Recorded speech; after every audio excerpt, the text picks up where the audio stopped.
Саламатсызбы? Биздин каналга катталып, акыркы жаңылыктардан кабардар болуңуздар.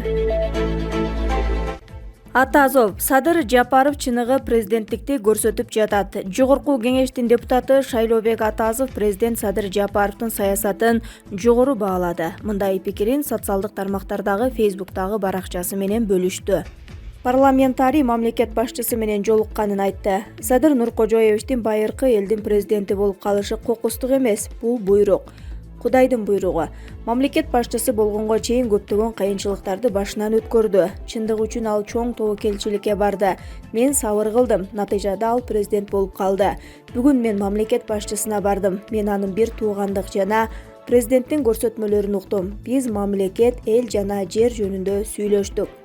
Өлкө жетекчилигинин алдында татаал милдет турат. Алдамчылыкка айланган кумтөрдү мамлекетке кайтаруу жана эл аралык мафияны жеңүү. Кадр саясаты жакшырууда. Мамлекет үй бүлөлүк кландык башкаруудан элдик башкарууга өтүүдө деп жазды Ата Мекен фракциясынын депутаты Шайлообек Атазов. Бишкектеги Сары Өзөн дыйкан базары толугу менен мамлекеттин карамагына өттү. Бул тууралуу мамлекеттик мүлк фондунун төрагасы Мирлан Бакиров маалымат жыйында билдирди. Анын айтымында Сары Өзөн дыйкан базарынын 3 гектар жерин жана активдерин мамлекетке өткөрүү боюнча жогорку сот чечим чыгарган. Учурда инвентаризация процедурасы жүрүүдө. Алдыда базардагы бардык төлөмдөр өлкөнүн бюджетине түшүп турат, дейт ал. Бакиров бүгүнкү күндө сотто каралып жаткан дагы башка объектилер бар экенин кошумчалады. Нурбек Изабеков 2024-жылы Айсулуу 31 жашта болот. Алтынды алат деген үмүтүбүз бар.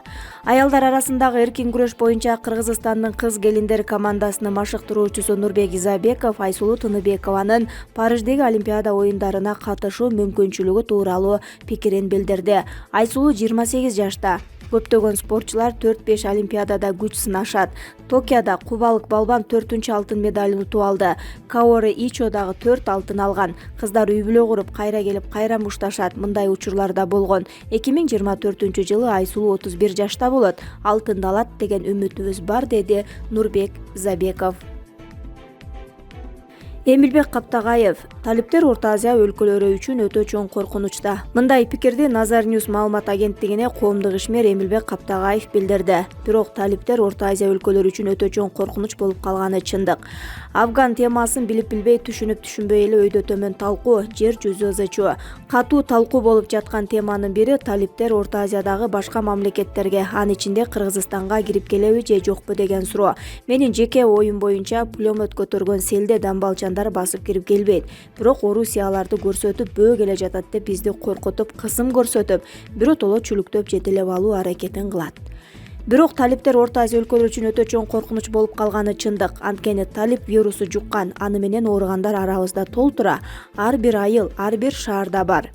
Афган талиптеринин күч алуусу бул жакка жигер берет, шыктандырат, дүрбөтөт. Кайсы бир шарттарда алар баш көтөрүп, бир агымга биригип, нугунан чыккан суудай каптап кетүүсү толук ыктымал. Бул реалдуулукту жаныбыздан чыгарууга болбойт, дейт коомдук ишмер Эмилбек Каптагаев. Бизде тандоо жок болчу. Ооган аскерлери Өзбекстанга качкандыгы тууралуу түшүндүрмө беришти. Талип согушкерлери Кабулду басып алгандан кийин ооган аскерлери Өзбекстанга качкандыгынын себебин айтышты. Бул тууралуу чет элдик маалымат булактарында жазылды. Маалымат кылайык, Өзбекстанга келген аскерлер жеке курал-жарактарын берүүгө даяр экенин билдиришкен.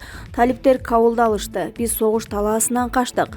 Башка айлабыз жок болгондуктан бул жакка келүүгө аргасыз болдук, деп түшүндүргөн аскерлердин бири. Эске салсак, 15 августта Сурхан-Дарья областынын Шерават районунда Өзбекстандын коргоо министрлиги аба коргонуу күчтөрү чек арадан өтүп кеткен үчүн ооган аскерди учагын атып түшүргөн. Белгилей кетсек, жекшембиде Талибан кыймылы Ооганстандын борбору Кабул шаарын басып кирип, өлкөгө толугу менен көзөмөл орнотконун жар салган. Бачабаздар менен баңгизат саткандарга өлүм жазасы берилет. Ооганстанда жаңы бийлик алгачкы указын чыгарды. Ооганстанда бийлигин орноткон Афганистан Ислам Эмираты кечээ алгачкы указын жарыялады. Бул тууралуу дүйнөлүк басылмалар жазып чыгышууда.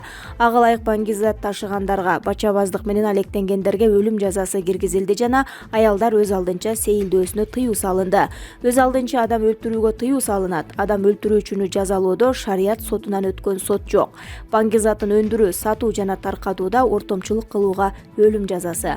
Салтка айланган бачабаздык, өспүрүм балдарды бийлетүү мыйзамсыз деп таанылат жана анан жазасы өлүм жазасы деп бекитилет.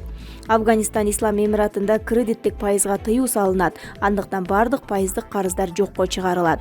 Храмдарга сыйынууга жана мүрзөлөрдө курмандык чалууга тыюу салынат.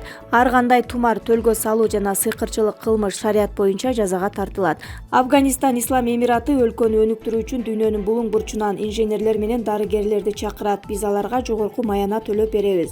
Кол өнөрчүлөр менен соодагерлер бизнесин кооптонбой уланта берсе болот. Аялдар махрамы жок, эркек кишинин коштоосу жок эс алууга чыгууга тыюу салынат. ЖМКлар, медиа, пресса, интернет цензурасыз эркин чыга алат. Бирок ушак, жала жана бирөөнүн ар намысын кемсинткен учурда шарият соту менен жазага тартылат. 9 кыргыз жараны Ооганстандан эвакуацияланды. Бул тууралуу Тышкы иштер министрлигинин басма сөз кызматы кабарлады. Белгилүү болгондой, 9 жаран бүгүн Кыргызстанга алынып келинген. Ал эми калган Кабулдагы кыргыз жарандарын алып келүү маселеси каралууда. Буга чейин Тышкы иштер министри 3 жаран кыргыз элчилигинде калганы, казак элчилигинде баш калкалап турганын билдирген.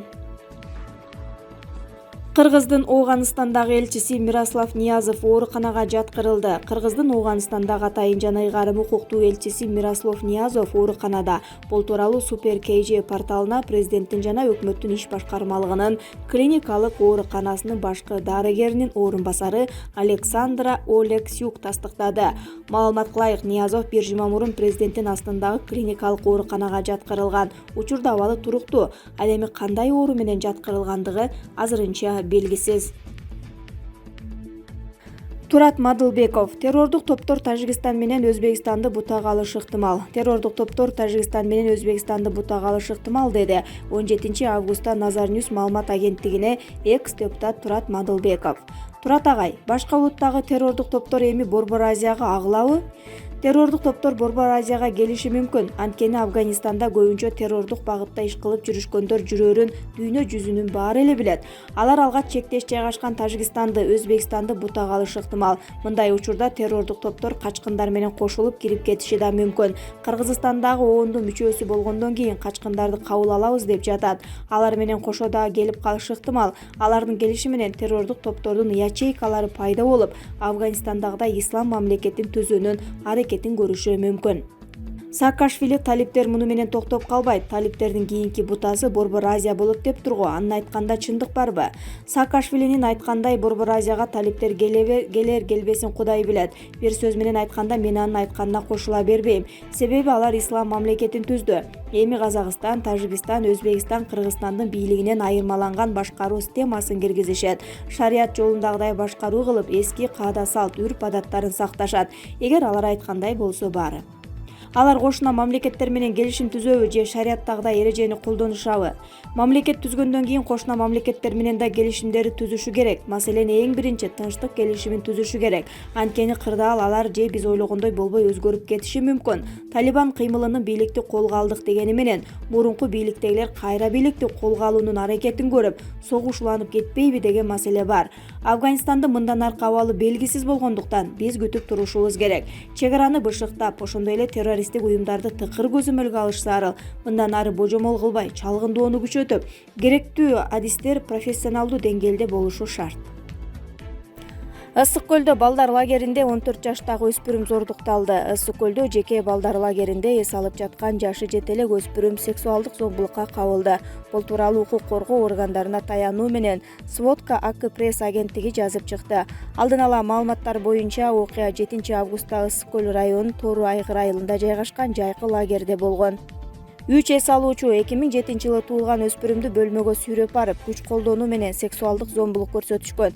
Аталган факты кылмыштардын жана жоруктардын бирдиктүү рейстерине 162-беренеси боюнча катталган.